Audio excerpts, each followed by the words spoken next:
ओम शांति। आज 7 अक्टूबर 2024 बाबा के आज के महावाक्य सुनेंगे।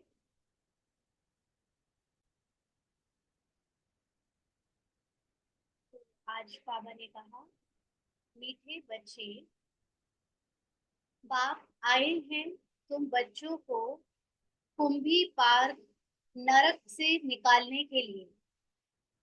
तुम बच्चों ने बाप को निमंत्रण भी इसीलिए दिया है। तो कुंभी पार नर्क, पाक नर्क का मतलब, जैसे वो जल में कुंभी होती है ना, वो धीरे धीरे पूरे पानी में फैलती चली जाती है और पानी को इस्तेमाल करने लायक नहीं छोड़ती। तो ऐसे ही संसार में जो ये धीरे धीरे पाप का घड़ा बढ़ता जा रहा है, जिससे चारों तरफ विकार, वासनाएं, देह भान, देह अभिमान, ये पूरी तरह से इसने पूरी धरती को जकड़ लिया है और ये पूरी तरह अब नर्क बन चुका है। तो ऐसे में जो बच्चे बाबा के शुरू शुरू में आए थे, बहुत संपन्न होकर, संपूर्ण होकर अपनी आत्मिक स्मृति में प्ले करने, वो अब पूरी तरह इसी कुंभी पार्क नर्क में डूब चुके हैं। इसलिए बाबा को उन बच्चों ने याद किया, निमंत्रण दिया कि बाबा हमको इस नर्क से निकालें। तो बाबा ने कहा कि तुम बच्चों ने बाप को निमंत्रण इसीलिए दिया है, तो बाबा अब आया हुआ है। प्रश्न है, तुम बच्चे बहुत बड़े से बड़े कारीगर हो, कैसे? तुम्हारी कारीगरी क्या है? कारीगर का काम होता है कुछ बनाना। तो तुम बच्चे बहुत बड़े से बड़े कारीगर हो, कैसे? और तुम्हारी कारीगरी क्या है? हम कौन सी कारीगरी करते हैं? तो बाबा ने उत्तर दिया, हम बच्चे ऐसी कारीगरी करते हैं जो सारी दुनिया ही नई बन जाती है। उसके लिए हम कोई ईंट या तगारी आदि नहीं उठाते हैं, लेकिन याद की यात्रा से नई दुनिया बन जाती है, बना देते हैं। हमें खुशी है कि हम नई दुनिया की कारीगरी कर रहे हैं। हम ही फिर ऐसे स्वर्ग के मालिक बनेंगे। तो हमारी कारीगरी क्या है? हम कोई मिस्त्री का काम नहीं करते हैं कि हम ईंट उठाएं या सामान ढोए, लेकिन हम अपने को आत्मा समझने का जो अभ्यास करते हैं, जिसे बाबा कहते हैं याद की यात्रा, बार बार अपने को आत्मा समझकर उस सुप्रीम हाईएस्ट सोल निराकार परमात्मा को जो याद करते हैं, उससे बार बार हमारी अवस्था जो है देह भान से निकलकर जब सोल कॉन्शियस बनने लगती है, तो हमारी जो कॉन्शियसनेस शिफ्ट होता है, उस शिफ्टिंग से हमारे लिए दुनिया भी नई आ जाती है। तो ये दुनिया जो नई आ रही है, इसको कोई बाहुबल से या कोई अलग से बाहर कंस्ट्रक्शन करके नहीं लाया जा रहा है, लेकिन हमारे अंदर की जो आत्मिक स्मृति है, ये जितनी ज्यादा आत्मिक स्मृति होगी, जितना हम तमोगुणी से सतोगुणी, सतो प्रधान बनते जाएंगे, माना हमारे स्मृति में वो पार्ट रहने लगेगा, हमारे बाहर की दुनिया भी वैसी ही हो जाएगी। तो ये नई दुनिया की कारीगरी करने वाले हम बच्चे बड़े से बड़े कारीगर हैं। और फिर क्योंकि हमारी ही कॉन्शियसनेस शिफ्ट होती है, हम कंप्लीट सोल कॉन्शियस बनते हैं, इसीलिए उस नई दुनिया में जाते भी हम ही हैं। क्योंकि अगर बनाए हम, लाए वो दुनिया हम अपनी सोल कॉन्शियसनेस से और चले जाए उसमें बॉडी कॉन्शियसनेस वाले, है ना, तो वो तो दुनिया 1 मिनट में स्वर्ग से नरक बन जाएगी। जैसे अभी भी कोई अच्छी चीज होती है और उसको फ्री कर दिया जाए, तो उसमें सब टूट पड़ते हैं, है ना। तो ये जो तमो प्रधान बुद्धि है वो वहां राज कर नहीं सकती। इसलिए जो उस दुनिया को लाने के लिए अपनी स्मृति को बदलते हैं, वही उस स्मृति के साथ उस नई दुनिया में जाकर वहां के मालिक बनते हैं। तो हम ऐसे कारीगर हैं। ओम शांति। मीठे मीठे रूहानी बच्चों प्रति रूहानी बाप समझाते हैं, तुम जब अपने अपने गांव से निकलते हो तो यह बुद्धि में रहता है कि हम जाते हैं शिव बाबा की पाठशाला में। ऐसे नहीं कि कोई साधु संत आदि का दर्शन करने या शास्त्र आदि सुनने आते हो? तुम जानते हो, हम जाते हैं शिव बाबा के पास। दुनिया के मनुष्य तो समझते हैं शिव ऊपर में रहते हैं, मतलब शिव कोई ऊपर आकाश में स्थान है, कोई फिजिकल स्थान है, शिव वहां रहते हैं। दुनिया के मनुष्य तो ऐसा समझते हैं। जब याद करते हैं तो आंखें खोलकर नहीं बैठते, वह आंखें बंद करके ध्यान में बैठते हैं। शिवलिंग जो देखा हुआ होता है, भले शिव के मंदिर में जाएंगे तो भी शिव को याद करेंगे तो ऊपर में देखेंगे, वह मंदिर याद आएगा। ऊपर में देखेंगे माना आप समझते हैं वो कहीं ऊपर रहता है, तो या तो ऊपर देख सबकी नजर हो जाती है, या फिर आंखें बंद करके मंदिर को याद करते हैं। कई फिर आंखें बंद कर बैठते हैं, समझते हैं दृष्टि कहाँ भी नाम रूप में अगर जाएगी तो हमारी साधना टूट जाएगी। किसी को देखने में या पहचानने में अगर दृष्टि बिजी हो गई तो फिर आंखें जो है वो धोखा दे देंगी और हमारा ध्यान टूट जाएगा। साधना टूट जाएगी। तो अभी तुम बच्चे जानते हो, हम भले शिव बाबा को याद करते थे, कोई श्री कृष्ण को याद करते, कोई राम को याद करते, कोई अपने गुरु को याद करते। गुरु का भी छोटा लॉकेट बनाकर पहनते हैं, गीता का भी इतना छोटा लॉकेट बनाकर पहनते हैं। भक्ति मार्ग में तो सब ऐसे ही है। घर बैठे भी याद करते हैं, याद में यात्रा करने भी जाते हैं, तीर्थ यात्रा, चारों धाम। घर में भी रहते हैं तो भी भगवान का मंदिर बनाकर पूजा करते हैं, उन्हें याद करते हैं। और बीच बीच में मंदिरों के लिए दर्शन करने दूर दूर तक यात्रा करके जाते हैं। चित्र तो घर में रखकर पूजा कर सकते हैं, परंतु यह भी भक्ति की रस्म पड़ी हुई है। जन्म जन्मांतर यात्राओं पर जाते हैं, चारों धाम की यात्रा करते हैं। चार धाम क्यों कहते हैं? चार धाम क्यों कहते हैं? बाबा भक्ति के देखो रहस्य खोल रहा है कि क्यों चार धाम कहे। ईस्ट वेस्ट नॉर्थ साउथ, चारों दिशाओं को मिलाकर चारों का चक्र लगाते हैं, चारों धाम अलग अलग दिशा में है, इसलिए चारों धाम कहते हैं। भक्ति मार्ग जब शुरू होता है तो पहले एक ही भक्ति की जाती है। शुरू शुरू में केवल शिवलिंग की भक्ति शुरू हुई, उसको कहा जाता है अव्यभिचारी भक्ति। सतो प्रधान थे, अभी तो इस समय है तमो प्रधान। माना भक्ति में भी हमारी जो स्टेजेस होती है वो गिरती चली जाती है। शुरू शुरू में सतो प्रधान भक्ति थी, बहुत प्योर, वास्तविकता में भगवान को याद करके उनसे स्नेह रखते थे। लेकिन धीरे धीरे वो याद केवल जैसे आजकल हो गया है के लिए रह गई है ना, अंदर से वो श्रद्धा नहीं है, तो अभी तमो प्रधान हो गई है। भक्ति भी भक्ति भी व्यभिचारी को याद करते रहते हैं। कभी गणेश जी को रख लेते हैं, तो कभी दुर्गा जी को रख लेते हैं, फिर कभी हनुमान जी को रख लेते हैं, कभी पेड़ पौधों को पूजने बरगद के पेड़ के नीचे चले जाते हैं, है ना। तो अभी तो चाहे जिसको पूजने के लिए शुरू कर देते हैं पूजा, तो ये हो गई अव्यभिचारी भक्ति। तमो सॉरी ये हो गई व्यभिचारी भक्ति। तमो प्रधान पांच तत्वों का बना हुआ शरीर, उनको भी पूजते हैं। हाँ, कभी कोई थोड़ा पहुंचा हुआ पंडित आ जाए, कोई फेमस सन्यासी साधु आ जाए, तो उनकी भी पूजा करने लग पड़ते हैं। तो गोया तमो प्रधान भूतों की पूजा करते हैं, और यहाँ तक कि अपने जो पूर्वज हो गए हैं उनकी भी फोटो रखकर उनकी भी पूजा करते हैं। तो ये सब क्या है? तमो प्रधान भूतों की पूजा। परंतु इन बातों को कोई समझते थोड़े ही। भले यहाँ बैठे हैं, परंतु बुद्धि योग कहाँ भटकता रहता है, क्या क्या सोचते रहते हैं, बुद्धि यहाँ वहां जाती रहती है। यहाँ तो तुम बच्चों को आंखें बंद करके शिव बाबा को याद नहीं करना है। यहाँ आंखें बंद कर कर हम हो जाएं ऐसे याद नहीं करना है। जानते हो बाप बहुत बहुत दूर देश का रहने वाला है, वह आकर बच्चों को श्रीमत देते हैं। अब बाबा यहाँ पर ऐसे क्यों कह रहा है, बहुत बहुत दूर देश का रहने वाला है? क्योंकि क्या बाबा वैसे डिस्टेंस से बहुत दूर रहता है? हाँ, लेकिन बच्चे, कौन से बच्चे सुन रहे हैं?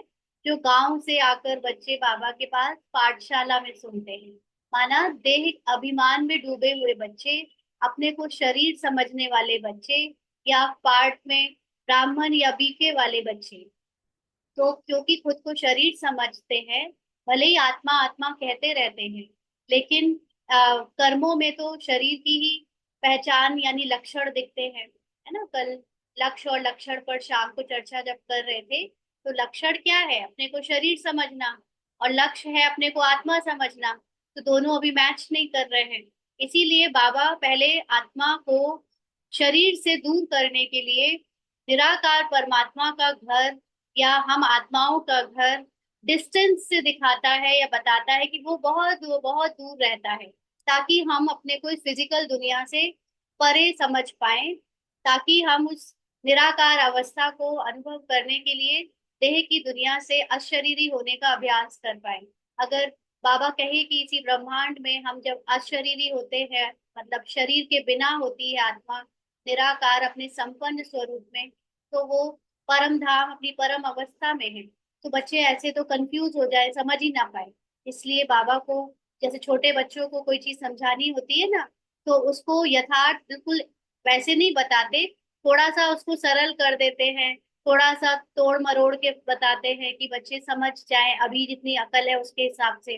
फिर जैसे जैसे समझदार होते जाएंगे, तो उसको उनका यथार्थ ज्ञान अपने आप समझ आ जाएगा। तो ऐसे ही जिसने अपने को आत्मा यथार्थ रूप से समझना शुरू कर दिया, उसको यथार्थ पता भी चल जाएगा कि वो कहाँ से आई है।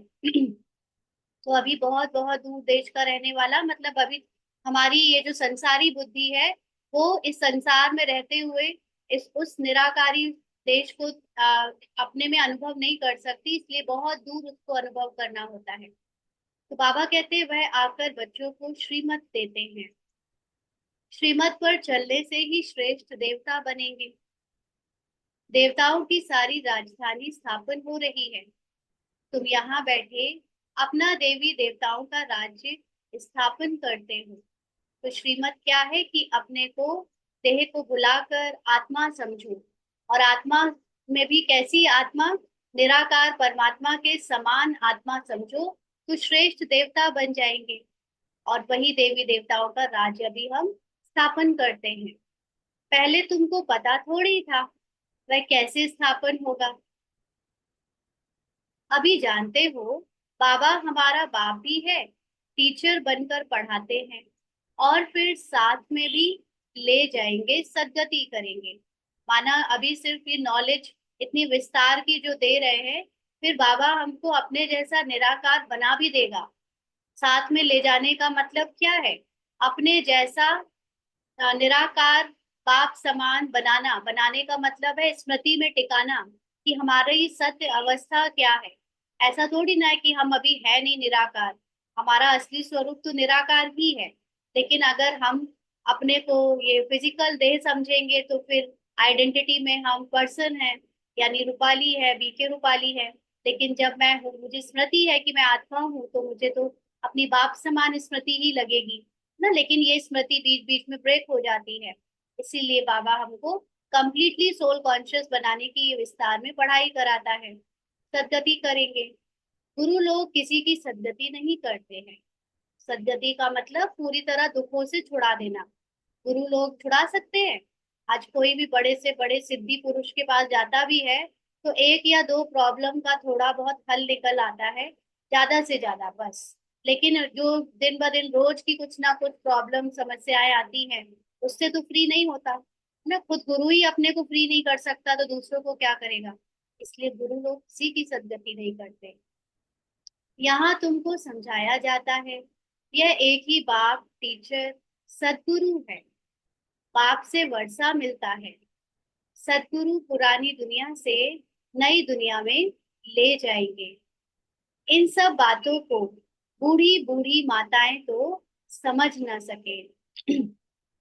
हाँ, क्योंकि डिटेल की जो बातें हैं ना, उनको इतना नहीं समझ ज्ञान रहता है, बुद्धि उतनी उलझी रहती है लौकिक जीवन में कि ये ऐसी बातें समझ ना सके। उन्हों के लिए मुख्य बात है अपने को आत्मा समझ, शिव बाबा को याद करना है।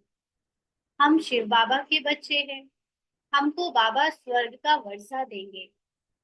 बूढ़ी माताओं को फिर ऐसे ऐसे तोतली भाषा में बैठ समझाना चाहिए।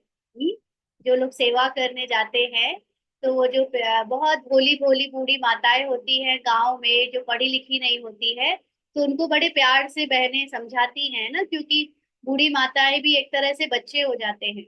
उनको अच्छा लगता है कोई उनसे प्यार से ऐसे बात करे। तो बाबा कहते हैं उनको ऐसे ही समझाओ। अब बाबा उनको इतनी रहस्यमयी गुह्य बातें बताएगा अगर हमारे द्वारा या बतलाएगा, तो क्या वो समझ पाएंगी? इसीलिए उनको उनकी बुद्धि के अकॉर्डिंग बात को थोड़ा मोल्ड करके समझाना पड़ता है। जो ज्ञान उन्हें ऑलरेडी है भक्ति का, उसी में ही कुछ बेहतर ज्ञान देना पड़ता है, ताकि वो बाबा को समझकर और अपने को आत्मा समझकर उन्हें याद कर सके। तो बाबा कहते हैं कि यह तो हर एक आत्मा का हक है, बाप से वर्षा लेना। वर्षा लेना मतलब आत्मा की अपने संपूर्ण सत्य स्वरूप की नॉलेज लेना। ना यहाँ पर बाबा हमको क्या देने आया है? नॉलेज देने आया है। किस बात की? अपने सत्य स्वरूप की। जो झूठ है उसकी, ये ड्रामा झूठा है, मैं आत्मा सच्ची हूँ, ये नॉलेज लेना या बताना जानने का हक सभी का है। भले ड्रामा नहीं समझ सकते सब, लेकिन आत्मा तो समझ सकते हैं। तो बाबा कहते मौत तो सामने खड़ा है, पुरानी दुनिया सो फिर जरूर नई बननी है, नई सो पुरानी। घर को बनने में कितने थोड़े मास लगते हैं, फिर पुराना होने में 100 वर्ष लग जाते हैं। अभी तुम बच्चे जानते हो, यह पुरानी दुनिया अब खलास होनी है। यह लड़ाई जो अब लगती है, वह फिर 5000 वर्ष के बाद लगेगी। कौन सी लड़ाई?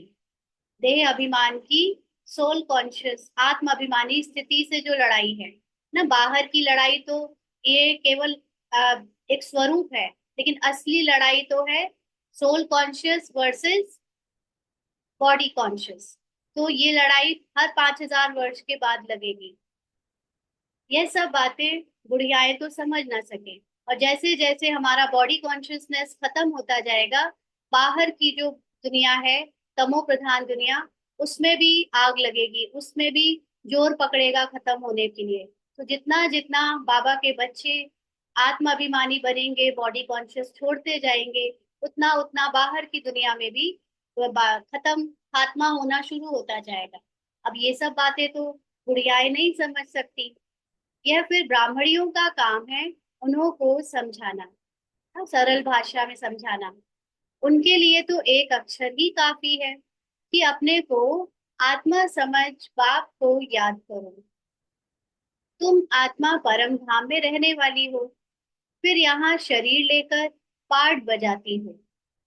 आत्मा यहाँ दुख और सुख का पाठ बजाती है, तो पाठ बजाती है, ये याद रखना है। खुद दुखी और सुखी होती इसलिए है क्योंकि खुद को भूल जाती है, अदरवाइज आत्मा सुख और दुख दोनों से परे है। लेकिन क्योंकि जब अपने को मन बुद्धि का स्वरूप समझ लेती है, तो वो पार्ट में जो दुख और पार्ट में सुख आता है, उसको ही अपना सत्य समझ लेती है। मूल बात बाप कहते हैं, मुझे याद करो और सुख धाम को याद करो। यानी जब अपने को निराकारी आत्मा समझ सकते हो, तो निराकारी परमपिता परमात्मा को याद करो, ताकि उनकी महिमा मुझे अपनी महिमा बन लगती जाए। और अगर निराकारी स्वरूप याद करना आसान नहीं है, तो फिर सुख धाम यानी पार्ट में देवी देवताओं को याद करो। तो देवी देवताओं को याद करने से, क्योंकि हम ही ने वो देवी देवता का पार्ट प्ले किया है, तो बड़ा सुख लगेगा। कलयुगी दुनिया को भूलते जाएंगे। तो बाप को याद करने से पाप कट जाएंगे और फिर स्वर्ग में आ जाएंगे। अब जितना जो याद करेंगे, उतना पाप कटेंगे। तो पाप कटने का मतलब है देह भान टूटता जाएगा, क्योंकि सारे पापों का लेना देना देह भान से है। शरीर में कोई बीमारी आती है, बीमारी इसीलिए आती है क्योंकि खुद को शरीर समझते हैं। जब जितना जितना हमारी सोल कॉन्शियसनेस बढ़ती जाएगी, एक्चुअली सारी परिस्थितियां हमारी अब ब्राह्मण बनने के बाद जो आती हैं, वो हमें हमारी अटैचमेंट्स को मिरर दिखाने आती हैं कि देखो तुम्हारी यहाँ यहाँ अटैचमेंट है। जैसे अभी इसके पार्ट में इसको कभी कभी खांसी आ रही है ना, तो ये मुझे याद दिला देती है कि अभी भी मेरी शरीर से कहीं ना कहीं रग है, कहीं ना कहीं क्या बहुत अच्छी खासी रग होगी, है ना, क्योंकि 63 जन्म से खुद को शरीर समझा है। भले ही आत्मा का ज्ञान, आत्मा की प्रैक्टिस करते जा रहे हैं, लेकिन जो सब कॉन्शियस माइंड है, अभी उसमें जो देह का कहीं ना कहीं अटैचमेंट है, वो छोटी छोटी चीजों से पता चलता है। कभी परिस्थिति जो बाहर से आती है रिश्तों में, कभी जो अपने शरीर में होता है उससे पता चलता है कि तुम्हें ये दर्द, तुम्हें ये डर बीमारी से या प्रभावित तुम इसलिए हो रही है क्योंकि तुम्हारे अंदर कहीं ना कहीं शरीर का अभी भी भान है है ना। तो ये सारी चीजें हमें, या पाप है मतलब हम जिसको कहते हैं ना कर्म भोग, कर्म भोग और कुछ नहीं है, ये सिर्फ अपने को शरीर समझने के कारण उसका जो प्रभाव है, ये वो है कर्म भोग, और वही है पाप। जितना आत्मा की स्मृति सबकॉन्शियस माइंड में पक्की होती जाएगी, और जब निरंतर पक्की हो जाएगी, उसको कहते हैं कर्मातीत अवस्था। यानी लास्ट लास्ट तक भी हमको कहीं ना कहीं शरीर का भान रह ही जाता है। इसीलिए जैसे ब्रह्मा बाबा भी पुरुषार्थ करते 33 वर्ष उन्होंने बिताए, आखिरी में भी उनको खांसी और दिल का दर्द का कर्म भोग आया। मतलब जो थोड़ी सी लास्ट की एक तार रह गया होगा बॉडी से अटैचमेंट का, वो भी दिखाने आया। तो बाबा ने फिर उसको कर्म योग में बदलकर विजय प्राप्त कर ली। माना अपने को निरंतर ज्ञान से याद दिलाकर कि ये खांसी मैं नहीं हूँ, ये जो दर्द हो रहा है ये मैं नहीं हूँ, मैं आत्मा इससे अलग हूँ, ये शरीर को हो रहा है। ये ज्ञान से कंटिन्यू अपने को याद दिलाते जाने से पाप कट जाते हैं, जिसको बाबा कहते हैं कर्म भोग कर्म योग में बदल जाता है। इसीलिए हर एक इस बात को ध्यान रखे कि परिस्थितियां हैं, पेपर आ रहे हैं, इसीलिए हमारी आत्मिक अवस्था बन रही है। अगर परिस्थितियां ना आए, सब कुछ हमारे फेवर में चले, कुछ पता ही ना चले कि क्या विघन होता है, क्या समस्याएं होती है, तो हमारे को ये झूठा रहे कि हम बड़ा अच्छा पुरुषार्थ कर रहे हैं, हमारी तो कोई परिस्थिति नहीं आती, लगता सारे पाप कट गए। और डूबे हुए हैं कंप्लीटली बॉडी कॉन्शियस, पूरी तरह देह भाव में डूबे हैं, लेकिन परीक्षाएं इसलिए नहीं आ रही है क्योंकि हम शायद उतने ऊंचे पार्ट के प्लेयर नहीं है। तो जैसे होता है ना कि जो फील्ड में खेलते हैं लोग, उनको तो गोल भी मारना है, उनको तो चोट भी लगेगी, उनको तो आउट भी होंगे, और उनके साथ बार बार गिरेंगे भी, उठेंगे भी। लेकिन जो प्लेयर फील्ड में खेलने ही नहीं गए, बाहर बैठे हैं और सोचे बढ़िया है, मुझे तो एक भी गोल नहीं मारना पड़ रहा, मुझे तो गिरना भी नहीं पड़ रहा, मेरे कपड़े भी नहीं गंदे हो रहे, कितना बढ़िया है। तो ऐसे प्लेयर को क्या कहेंगे, उसको ना कोई वाहवाही मिलने वाली है, उसको ना कोई तरक्की मिलने वाली है ना। ऐसे ही ऑफिस में होता है, जिसको काम ज्यादा मिलता है उसकी तरक्की हो सकती है, जो काम ही ना मिले, जिसको बैठा रहे, तो उसकी तरक्की भी नहीं हो सकती, वो किस बात पे प्रमोशन मांगेगा। इसलिए जितनी भी परिस्थितियां आती हैं, अपने को खुशनसीब समझना चाहिए कि हमें ये बॉडी कॉन्शियसनेस दिखाने आ रही है कि हमारा कहाँ कहाँ लगाव है अपनी बॉडी, बॉडी की पुरानी दुनिया, ड्रामा या रिश्ते या भावनाएं या इमोशंस, है ना, ये संस्कारों से। तो जितना जितना हम याद करेंगे, माना सोल कॉन्शियस स्थिति में बार बार आत्मा को अपने को याद दिलाएंगे कि मैं आत्मा हूँ, ये नहीं हूँ, तो उतना पुरानी चीजों से डिटैचमेंट होता जाएगा, पाप करते जाएंगे। बुढ़ियाएं तो हिरी हुई हैं, सत्संगों में जाकर कथा सुनती हैं। हाँ, उन्हों को फिर घड़ी घड़ी घड़ी बाप की याद दिलानी है। हिरी हुई है मतलब अपनी उसमें मगन है, मतलब उन्हें कुछ पता नहीं है वो क्या कर रही है, क्यों कर रही है, बस सत्संगों में जाकर बैठ जाती है। हाँ, तो बाबा कहते हैं उन्हें बार बार याद दिलाना पड़ता है कि अपने को आत्मा समझो। स्कूल में तो पढ़ाई होती, कथा नहीं सुनी जाती। भक्ति मार्ग में तो तुमने ढेर कथाएं सुनी हैं, परंतु उनसे कुछ भी फायदा नहीं होता। अभी ब्राह्मणों में भी तो ऐसी आदतें हैं ना, अभी किसी को कह दो कि कोई अनुभव सुनाओ, तो भीड़ लग जाएगी सुनने के लिए, और किसी को ज्ञान की गहराई सुनना हो तो नींद आने लगती है ना। तो ये भक्ति मार्ग के संस्कार है जो यहाँ पर भी ज्ञान मार्ग में कभी कभी दिख जाते हैं। तो बाबा कहते छी छी दुनिया से, नई दुनिया में तो जा ना सके। जो लोग सोल कॉन्शियस नहीं बने हैं वो कैसे जाएंगे उस दुनिया में। मनुष्य ना तो रचयिता बाप को ना रचना को जानते हैं, नेति नेति कह देते हैं। माना जिसके बारे में जाना नहीं जा सकता, ऐसे नेति नेति। वैसे नेति का मतलब होता है ना ये, ना मैं ये हूँ ना मैं वो हूँ। तो यहाँ जब हम पुरुषार्थ करते हैं तो हमको कंटिन्यू ये याद रखना पड़ता है। जैसे शरीर में कोई भोग आया, तो वो दर्द आया, तुरंत अपने को बार बार याद दिलाना है कि ये दर्द मैं नहीं हूँ, ये शरीर मैं नहीं हूँ, मुझे क्यों ये हो रहा है, ये बीमारी बार बार क्यों आ रही है, क्योंकि अपने को शरीर समझती हूँ। जितना बार ये कहूंगी, अपने को याद दिलाऊंगी कि मैं शरीर नहीं हूं, तो मुझे शरीर की बीमारियों से डर भी नहीं लगेगा।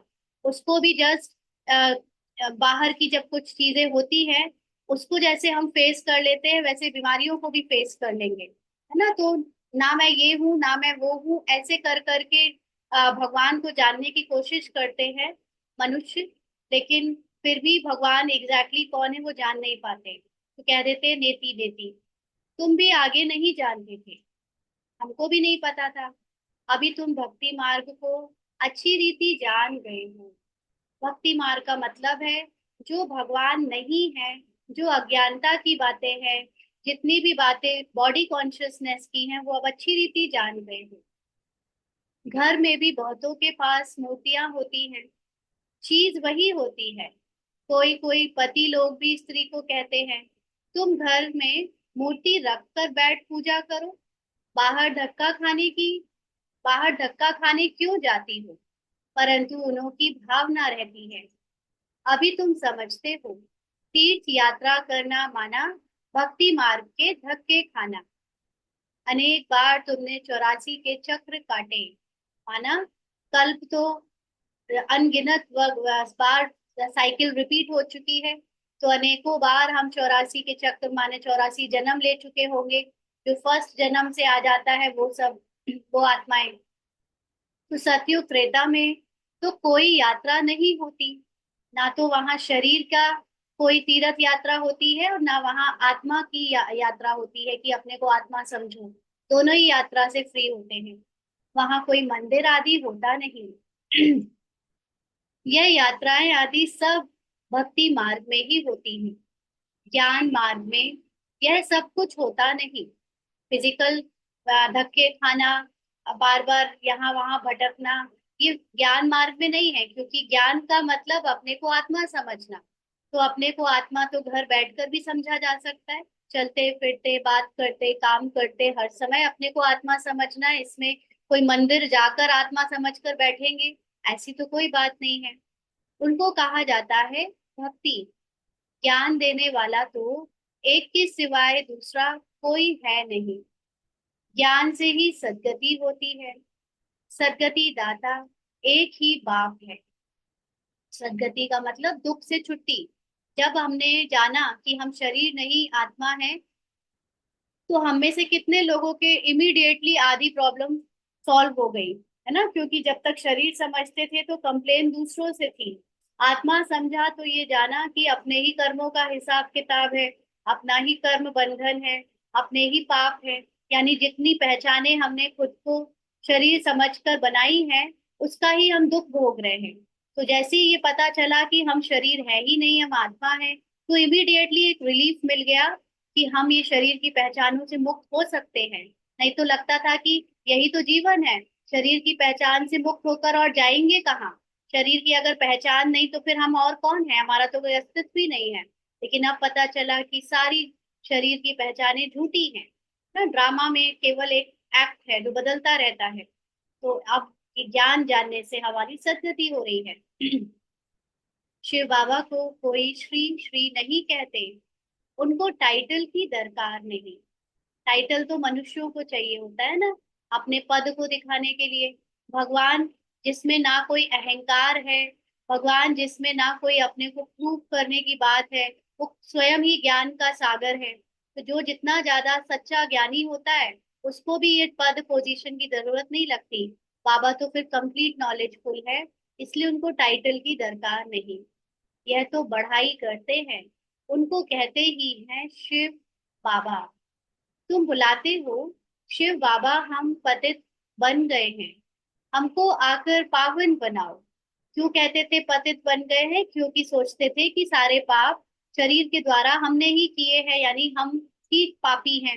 लेकिन बाबा हमको पावन बनाने के लिए ये बताता है कि शरीर के द्वारा जो कुछ हुआ वो ड्रामा में फिक्स्ड है। तुम अपने को आत्मा निश्चय करो, तो तुम अपनी आत्मा की पवित्रता से पावन बनते जाओगे।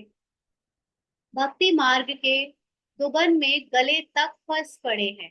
दुबन माना दलदल। जितना और अज्ञानता का काम करते हैं हम, जितना शरीर समझते हैं, उतना और ही शरीर की अज्ञानी मार्ग में डूबते चले जाते हैं, उससे निकलना और मुश्किल हो जाता है। फंस कर फिर चिल्लाते हैं, विषय वासना के दुबन में एकदम फंस पड़ते हैं। ना कितना देह को, अपने को देह समझा, और उसके बाद हजारों उसकी झंझटें शुरू हो जाती हैं। फिर अपने को सारे रिश्ते निभाओ, फिर अपने को अलग अलग भावनाएं, इमोशन, संकल्प दुनिया भर में फंसा लेते चले जाते हैं। उससे निकलना मुश्किल हो जाता है। तो सीढ़ी नीचे उतरते उतरते फंस पड़ते हैं। ना इसका एक नॉर्मल सा एग्जाम्पल है कि जब तक बैचलर रहते हैं तो उतना फंसे हुए नहीं होते हैं, और जैसे ही शादी करी तो उसके बाद कितनी सारी झंझटें आ जाती हैं। तो ऐसे ही यहाँ पे भक्ति मार्ग में हम दुबन में डूब पड़ते हैं। तो बाबा कहते कोई को भी पता नहीं पड़ता, तब कहते हैं कि बाबा हमको निकालो। बाबा के जो बच्चे हैं, जिनको बाबा पढ़ा रहा है, वो भी कभी कभी दुबन में चले जाते हैं, बॉडी कॉन्शियसनेस में चले जाते हैं। फिर बाबा से कहते हैं बाबा बचाओ, निकालो। बाबा को तो ड्रामा अनुसार आना ही पड़ता है। बाप कहते हैं मैं बंधाए मान हूँ इन सबको दुबन से निकालने। यानी बाबा बंधा हुआ है सारी फिजिकल बॉडी कॉन्शियसनेस में डूबी हुई आत्माओं को सोल कॉन्शियस बनाने, सबको आत्मिक स्मृति में टिकाने के लिए। इनको कहा जाता है कुंभी पाप नर्क। कुंभ की जल कुंभी की तरह सब फंसे पड़े हैं। रौरव नर्क भी कहते हैं। यह बाप बैठ समझाते हैं, उनको पता थोड़ी पड़ता है।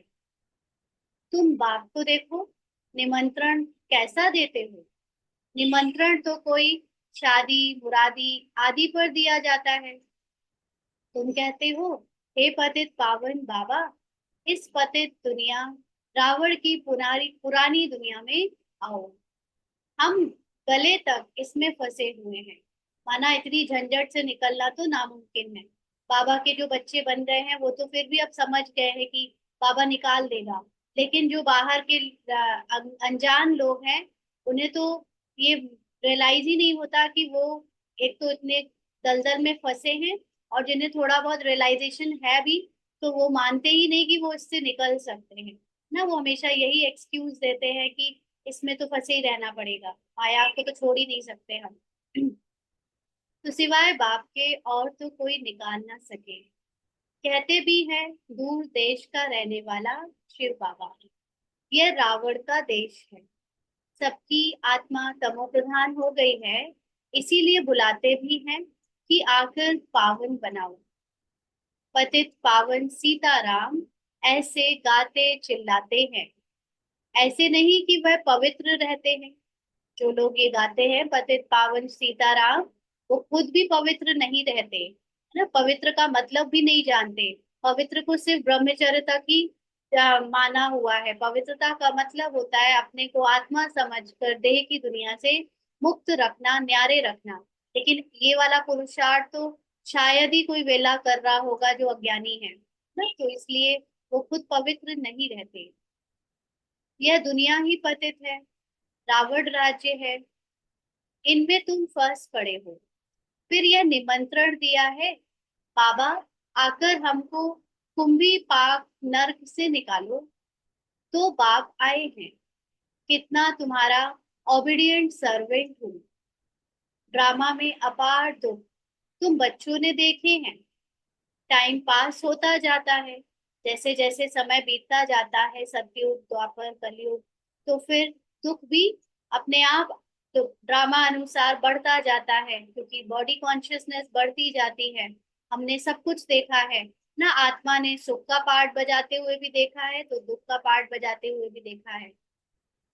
एक सेकंड ना मिले दूसरे से। अब बाप तुमको लक्ष्मी नारायण जैसा बनाते हैं, फिर तुम आधा कल्प राज्य करेंगे, ये स्मृति में लाओ। 2500 वर्ष तक हम सच में देवी देवता बनकर राज्य कर कर आए हैं, और वही देवी देवता हम हैं।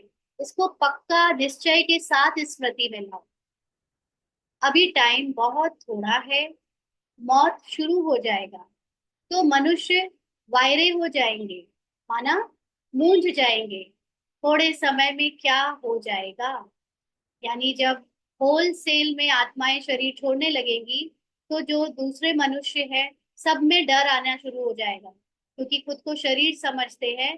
तो शरीर के छूट जाने का, शरीर के बीमार होने का, शरीर को चोट पहुंचने का, अनेक तरह के उनके अंदर डर व्याप्त हो जाएंगे, और फिर वो मूंझने लगेंगे। तब ये ज्ञान सुनना सुनाना, ज्ञान को अंदर धारण करना पॉसिबल नहीं होगा। इसीलिए अभी जब तक थोड़ा पुरुषार्थ कर सकते हैं, परिस्थितियां थोड़ी सी कंट्रोल में है, तब तक जो थोड़ा सा टाइम बचा है उसमें बार बार जो हल्की फुल्की पेपर पे आ रहे हैं उनमें आत्मा निश्चय करके उन पेपर को काटो जल्दी जल्दी, ताकि देह भान से निकल आए। क्योंकि फिर उस समय जो डर आएगा, जो बीमारी आएगी, वो सच्ची लगेगी, जबकि वो सच्ची है नहीं, लेकिन हम खुद को शरीर समझते हैं इसलिए सच्ची लगती है, और इसीलिए बार बार उस पर ध्यान जाता है। तो ये वो सच्ची नहीं है, उसकी प्रैक्टिस अभी जल्दी जल्दी करते जाएं।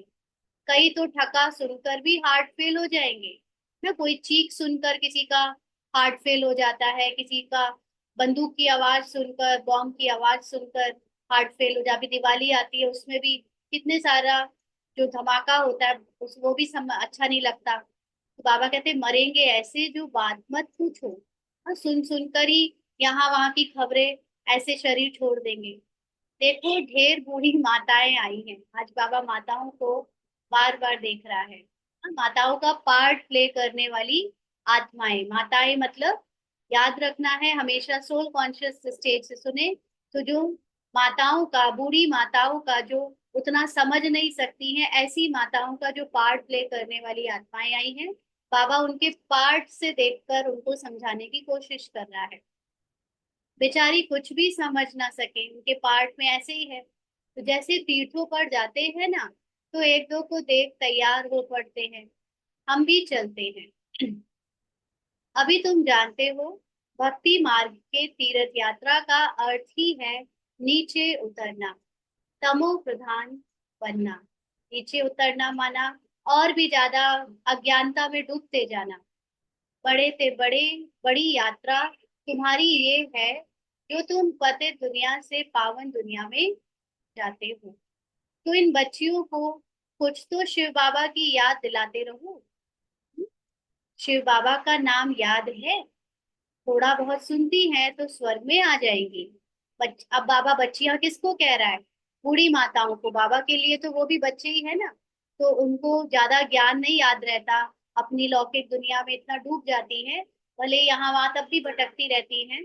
तो उनको याद दिलाते रहो, शिव बाबा को याद करो, तो स्वर्ग में तो आ जाएंगी थोड़ा बहुत सुनकर भी। यह फल जरूर मिलना है।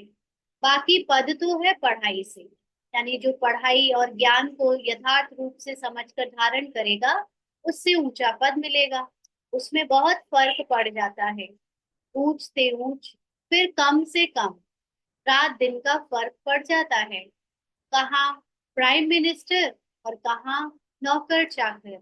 राजधानी में नंबरवार होते हैं, स्वर्ग में भी राजधानी होगी, परंतु वहां पाप आत्माएं गंदे विकारी नहीं होंगे।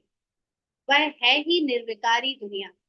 कलयुग में और द्वापर में तो फिर भी ठीक है, लेकिन कलयुग में तो राजा और प्रजा के बीच में बहुत भारी अंतर होता था ना। तो राजा प्रजा का शोषण ही करता रहता था, ज्यादातर, सब नहीं लेकिन ज्यादातर।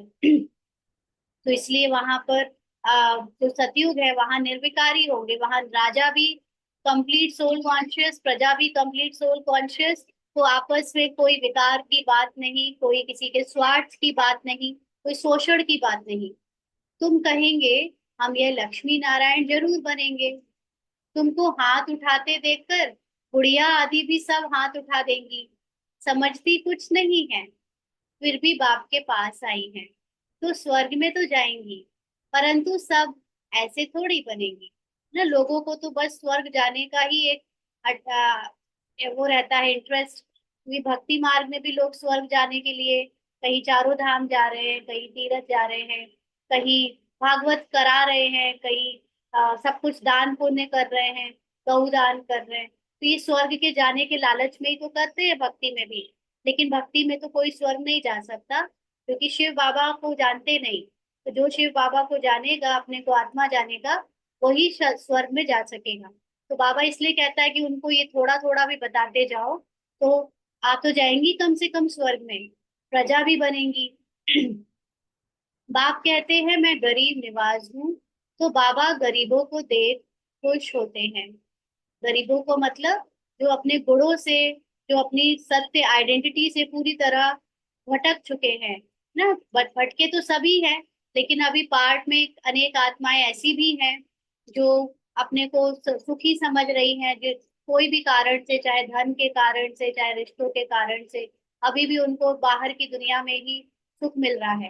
लेकिन जो बाहर से थक चुकी है चारों तरफ से, अब उनको अपने सत्य को जानने की जो इच्छा है, वो उनको गरीब बना देती। मतलब अंदर से पूरी तरह मेरा कुछ भी नहीं है, अब जो है वो सब बाबा का है, ऐसे बच्चे जो कर सकते हैं बाबा उनको मिलता है। तो बाबा कहते भले कितने भी बड़े से बड़े साहूकार पदमपति हैं, उनसे भी यह ऊंच पद पाएंगे। क्योंकि गरीब माताएं हैं, वो बाबा को याद करती हैं, और पदमपति तो ज्ञान सुनने आते ही नहीं। तो ये पदमपति मान लो कि थोड़ा बहुत धन का सहयोग कर देते हैं, तो वो भी स्वर्ग में आ जाएंगे। क्योंकि कहीं ना कहीं बाबा कहता है ना, जिसने भी थोड़ा भी सहयोग किया है यज्ञ में, वो योगियों के लिए जितना भी सहयोग जिसने किया, उसके अकॉर्डिंग वो स्वर्ग में आ जाता है। जो सहयोगी नहीं बनते, वो बिल्कुल भी स्वर्ग में नहीं आएंगे, वो आएंगे मनुष्य के साथ, मतलब द्वापर से। तो सहयोगी का मतलब क्या होता है?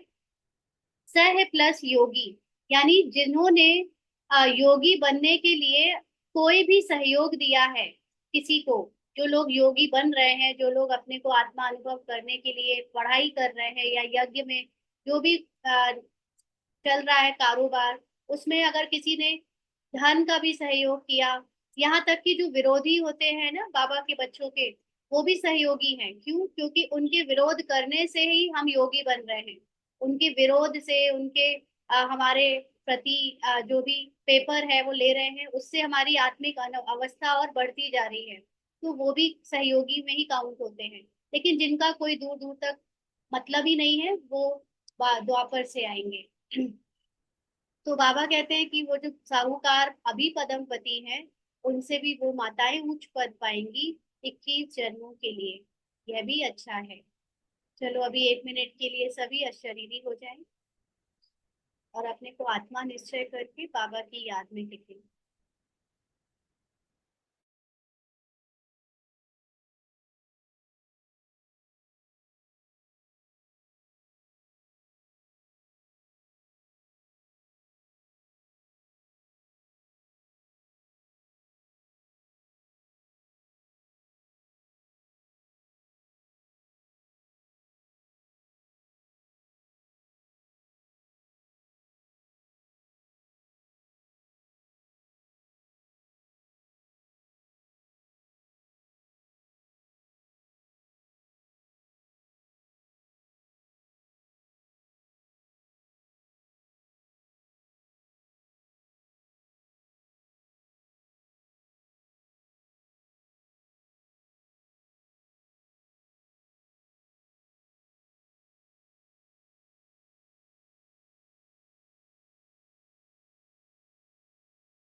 आगे बाबा कहते हैं, बूढ़ियां जब आती हैं तो बाप को खुशी होती है, फिर भी श्री कृष्ण पुरी में तो जाएंगी ना। यह है रावणपुरी। जो अच्छी रीति पढ़ेंगे तो श्री कृष्ण को भी गोद में झुलाएंगे। क्योंकि गोद में जो झुलाते हैं, जैसे वहां पर प्रजा में, दास दासी में, तो वो सब श्री कृष्ण को झुलाएंगे। आज श्री कृष्ण से सब कितना प्यार करते हैं ना, श्री कृष्ण को अपने हाथों में, गोदी में बैठाना चाहते हैं। तो बाबा कहते हैं, प्रजा थोड़ी अंदर जा सकेगी। अच्छा, ये लाइन जो बाबा ने बोली है, जो अच्छी रीति पढ़ेंगे तो श्री कृष्ण को भी गोद में झुलाएंगे।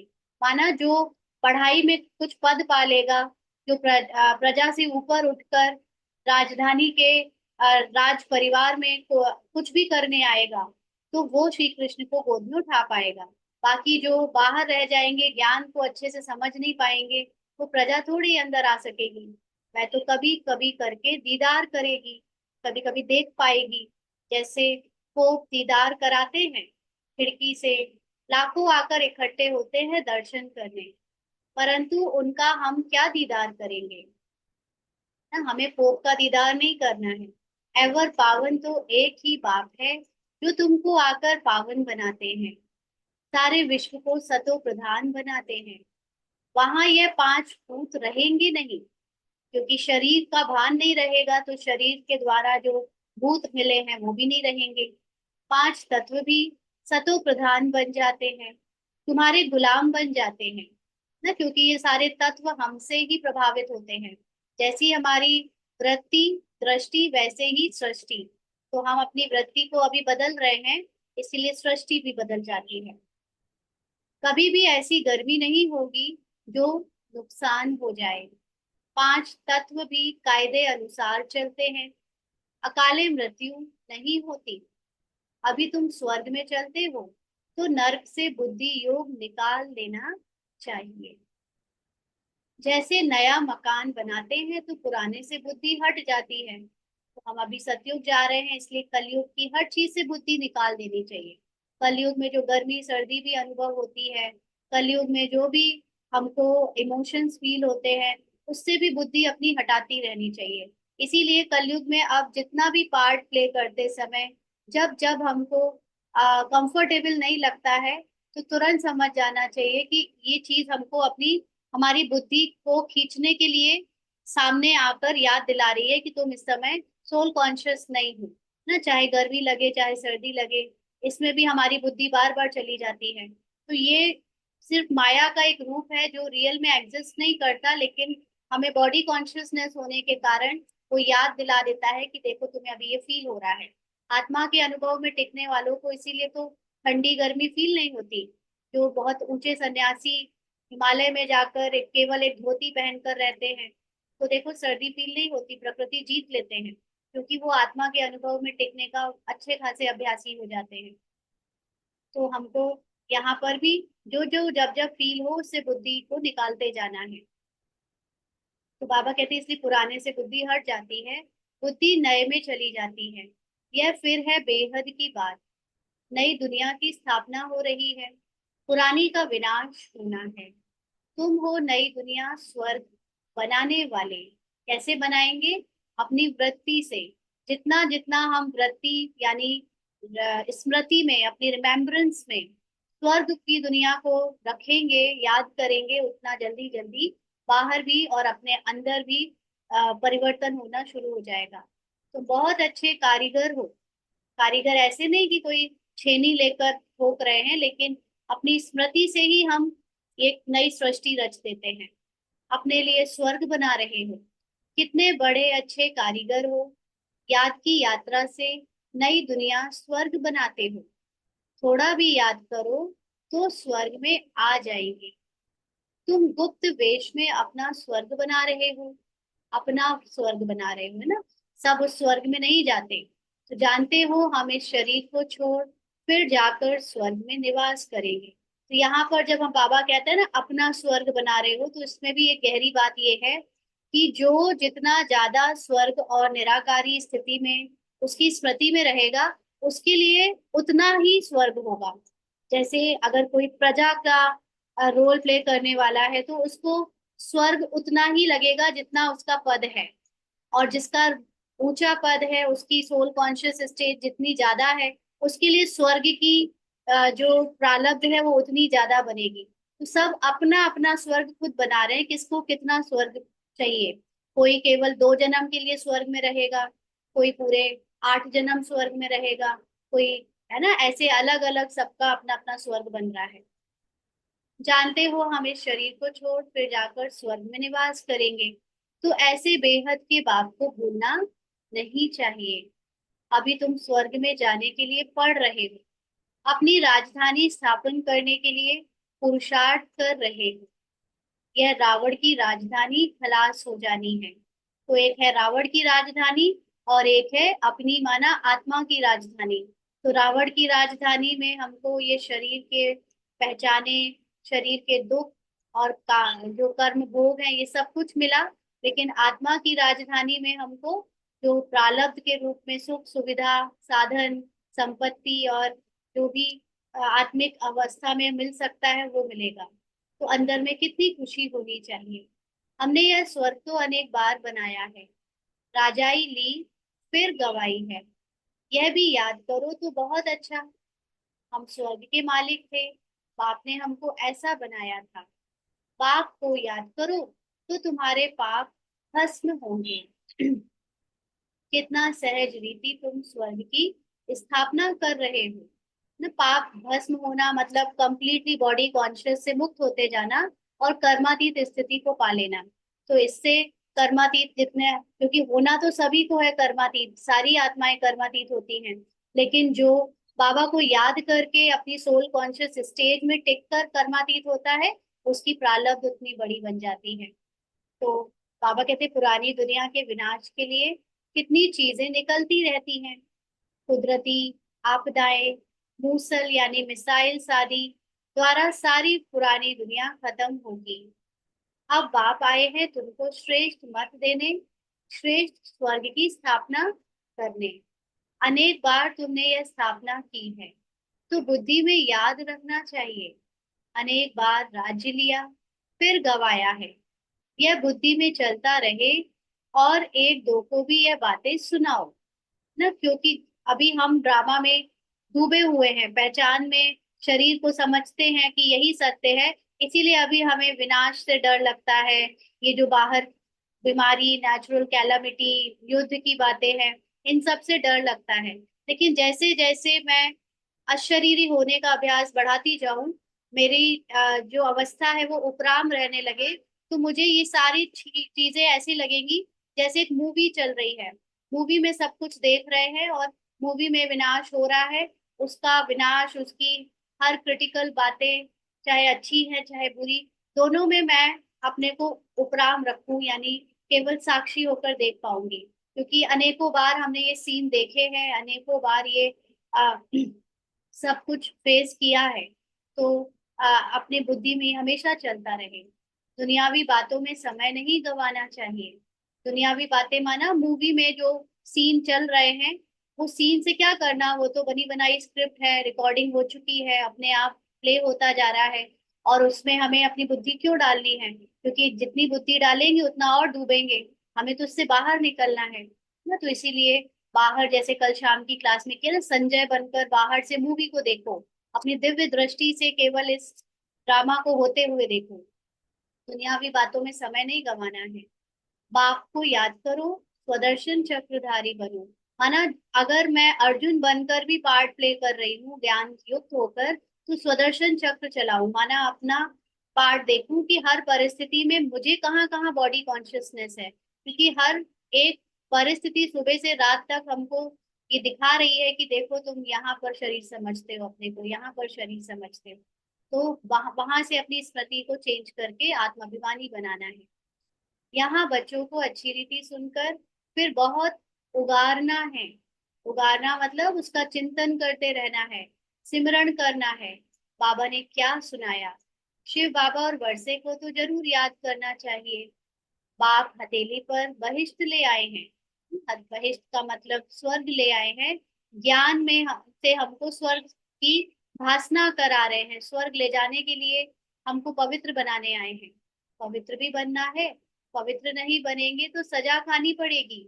पवित्र बनना मतलब अगर हम अपने को शरीर समझना नहीं छोड़ेंगे, ड्रामा से अपनी पहचाने फ्री नहीं करेंगे, मैं और मेरापन नहीं छोड़ेंगे, तो वो मैं और मेरापन हमें सजाओं के जैसा फील होगा। क्योंकि जिन जिन चीजों में मैंने अपनी आसक्ति रखी है, जो अटैचमेंट रखी है, वो चीजें फिर जब खत्म होंगी या चली जाएंगी, उनके ऊपर नीचे होने से मुझे दुख होगा, तो ये सजा होगी। जबकि कुछ भी मेरा नहीं है, जब जिसको ये याद रहेगा तो उसके साथ कुछ भी होता रहे, वो चीजें रहे या ना रहे, उसे दुख नहीं होगा। तो ये सारा दुख का कारण है ड्रामा से मेरी पहचान, झूठी चीजों से पहचान। पद भी बहुत छोटा पालेंगे, दुख पाते पाते सोल कॉन्शियस स्थिति नहीं बनेगी, तो छोटा पद मिलेगा। स्वर्ग में उच्च पद पाना है तो अच्छी रीति धारण करो। बाप रास्ता तो बहुत सहज बताते हैं। अच्छा, मीठे मीठे सिक्की लदे बच्चों प्रति माता पिता बाप दादा का याद प्यार और गुड मॉर्निंग। रूहानी बाप की रूहानी बच्चों को नमस्ते। हम रूहानी बच्चों की रूहानी बाप दादा को याद प्यार, गुड मॉर्निंग और नमस्ते बाबा। शुक्रिया, थैंक यू बाबा। धारणा के लिए मुख्य सार। बाप जो सुनाते हैं उसे अच्छी तरह सुनकर फिर उगारना है, उसको अनुभव में लाना है, बार बार उसका चिंतन करना है, स्मृति में लाना है। दुनियावी बातों में अपना समय नहीं गंवाना है, क्योंकि सारी दुनियावी बातें बातें सिर्फ एक स्क्रिप्ट अनुसार बनी बनाई केवल एक सीन के रूप में हो रही हैं।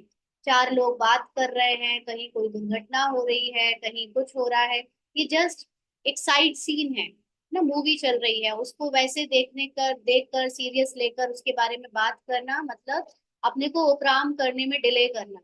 तो उन सब में नहीं फंसना है।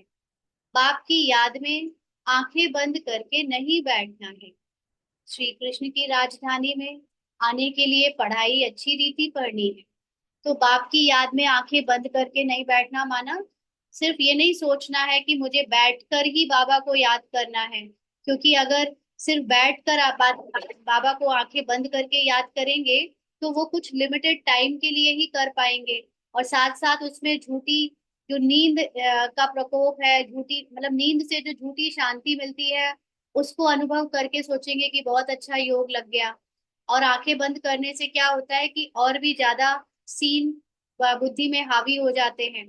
तो आंखें खुली होकर ये अभ्यास होगा, तुम चलते फिरते बात करते हर पल अपने को आत्मा समझकर योग में रह सकेंगे। श्री कृष्ण की राजधानी में आने के लिए अच्छी पढ़ाई करनी है ना, अच्छा पद पाएंगे तब श्री कृष्ण के साथ खेल पाएंगे या उन्हें खिला पाएंगे। वरदान है, मन बुद्धि को झमेलों से किनारे कर मिलन मेला मनाने वाले झमेला मुक्त भव। बहुत झमेले हैं ना संसार में, देह की दुनिया में। तो मन बुद्धि के जो झमेले हैं, ये जो झमेले रियल नहीं है, ये मन के बनाए हुए झमेले हैं और बुद्धि उसको सपोर्ट कर देती है। इसीलिए ये झमेलों को किनारे कर कर मिलन मेला मनाने वाले झमेला मुक्त भव। कई बच्चे सोचते हैं कि यह झमेला पूरा होगा तो हमारी अवस्था व सेवा अच्छी हो जाएगी। लेकिन झमेले पहाड़ के समान हैं, पहाड़ नहीं हटेगा। लेकिन जहां झमेला हो वहां अपने मन बुद्धि को किनारे कर लो, या उड़ती कला से झमेले के पहाड़ के भी ऊपर चले जाओ, तो पहाड़ भी आपको सहज अनुभव होगा। झमेलों की दुनिया में झमेले तो आएंगे ही, आप मुक्त रहो तो मिलन मेला बना सकेंगे। तो कई बच्चे सोचते हैं कि अभी ये बात आ गई, ये प्रॉब्लम आ गई, ये परिस्थिति आ गई, ये हो जाए पूरी फिर हम अच्छा पुरुषार्थ करेंगे, फिर हम अच्छे से सेवा में लगेंगे। लेकिन ये जो बातें ड्रामा में एक ना एक परिस्थिति के रूप में आती है, कभी शरीर का कर्म भोग, कभी सामने से व्यक्ति का बंधन, कभी कोई पर सुख साधन सुविधा का झमेला, तो ये झमेले तो पहाड़ के जैसे हैं, ये तो खड़े रहेंगे, एक नहीं तो दूसरा आ जाएगा।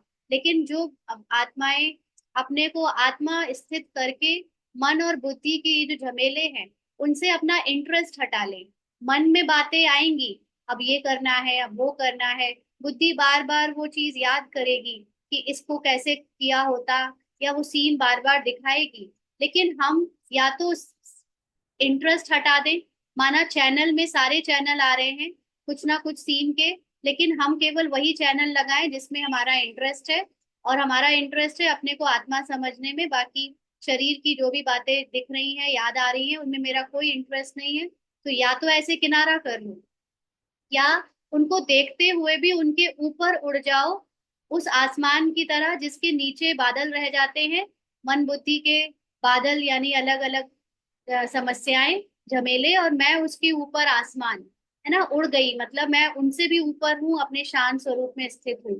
तो जो ऐसे निराकारी अभ्यास में है वो उड़ सकता है, और जो निराकारी अभ्यास से थोड़ा कम है वो उन चीजों में ध्यान देना बंद कर दे, उनसे किनारा कर ले, तो झमेला मुक्त हो जाएंगे और हम मिलन मेला मना सकेंगे। स्लोगन है, इस बेहद नाटक में हीरो पार्ट बजाने वाले ही हीरो पार्ट धारी हैं। तो बेहद का नाटक, पूरे विश्व में जो आत्माओं का ये ड्रामा चल रहा है, उसमें जो पार्ट प्ले हो रहे हैं, उसमें हीरो पार्ट बजाने वाले, मतलब जो मुख्य आधार हैं, ज्ञान लेकर अपनी वृत्ति को परिवर्तन करके अनेक आत्माओं का और सृष्टि का परिवर्तन करने वाले, वो ही हीरो पार्टधारी हैं। बाकी देखने में कोई कितना भी बड़ा सेलिब्रिटी लगे, मिनिस्टर लगे, है ना, प्राइम मिनिस्टर, प्रेसिडेंट लगे, साइंटिस्ट लगे, वो हीरो नहीं है। हीरो वो है जो अपनी वृत्ति से सृष्टि का परिवर्तन कर सकते हैं। तो इस बड़े ड्रामा में एक्टर अपने को हीरो पार्टधारी समझेंगे। तो जो हद के ड्रामा में फेमस होना, हद के ड्रामा में कुछ बड़ा करना, उसमें हीरो के जैसे अपने को प्रस्तुत करने में कोई इंटरेस्ट नहीं रह जाएगा। तो अब बेहद के नाटक के हीरो पार्टधारी अपने को समझे। आज के अव्यक्त इशारे हैं, जितना आपस में संस्कारों को समानता में लाएंगे उतना ही समीप आएंगे। जैसे साकार रूप में संस्कार उपराम और साक्षी दृष्टा के रहे, यही साकार के संपूर्ण स्थिति के श्रेष्ठ लक्षण थे। इन संस्कारों में समानता लानी है, इससे ही सर्व के दिलों पर विजयी होंगे।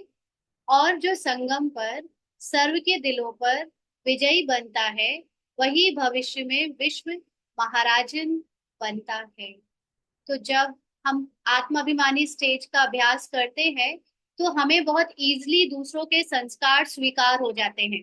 कोई बहुत ज्यादा डोमिनेटिंग है, कोई किसी की बुराई भलाई करने वाला है, कोई कैसा है, कोई बहुत हल्का है, सॉफ्ट है, सरल है। तो जो जो चाहे जैसा हो पार्टधारी पार्ट में, लेकिन अगर मेरे अंदर आत्मा का अनुभव कंटिन्यू लग रहता है, स्मृति में उनकी आत्मा के सत्य को जानती हूँ, तो मैं उनके संस्कारों को भी स्वीकार कर लेती हूँ, और उनके साथ संस्कार मिलन करके साक्षी होकर उनके संस्कारों को देखते हुए भी नहीं देखना, ऐसे जब रहती हूँ, तो संपूर्ण स्थिति के ये लक्षण हैं। तो बाबा ने अपने संपूर्ण स्थिति को ऐसे ही देखा।